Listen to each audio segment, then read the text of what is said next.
روایات اور واقعات جو حضرت سے وابستہ ہیں ان میں ایک یہ کہ آپ ان یتیم بچوں اور ان بیواؤں کے دروازوں پر جب رات میں کھانا پہنچانے جاتے تھے تو آپ اس انداز سے انہیں مخاطب کرتے تھے کہ گویا جیسے ان کا باپ ان سے ملنے آیا ہو.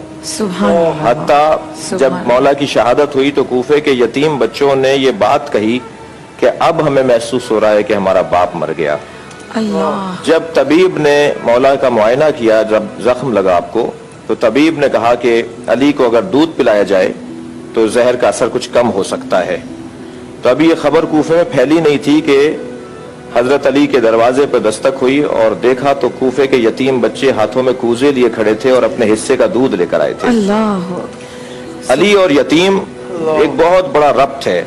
جب حضرت کو دفن کر کے تدفین جب حضرت کی امام حسن امام حسین نے کر لی اور واپس لوٹ رہے تھے تو مولا امام حسن کو ایک خرابے سے ایک فقیر کے اور ایک مریض کے کرراہنے کی آواز آئی.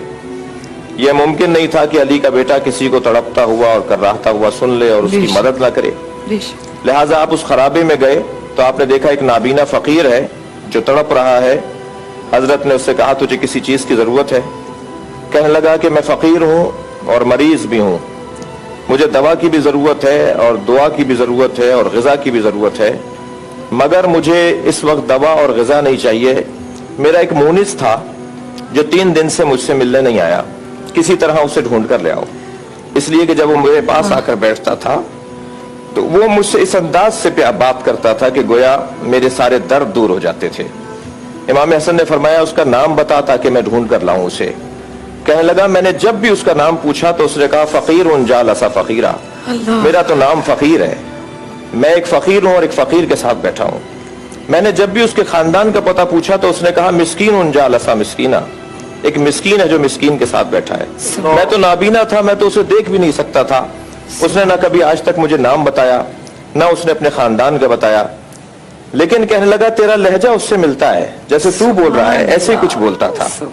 اس پر مولا امام حسن نے فرمایا وہ میرے بابا علی تھے، 3 دن تک زخم کی کیفیت میں رہے، بستر علالت پہ رہے اور اب ہم انہیں دفنا کرا رہے ہیں. تو کہنے لگا مجھے ان کی قبر پہ لے چلو. اور قبر پہ جا کر اس نے امام علی کی قبر پہ جا کے اس نے اتنا گریہ کیا کہ گویا امام حسن اور امام حسین یتیم نہیں ہوئے بلکہ فقیر یتیم ہو گئے، مسکین یتیم ہو گئے. علی کی زندگی میں فقیروں سے پیار اور اسیروں سے اور یتیموں سے اور مسکینوں سے پیار، یہ علی کی زندگی کا خاص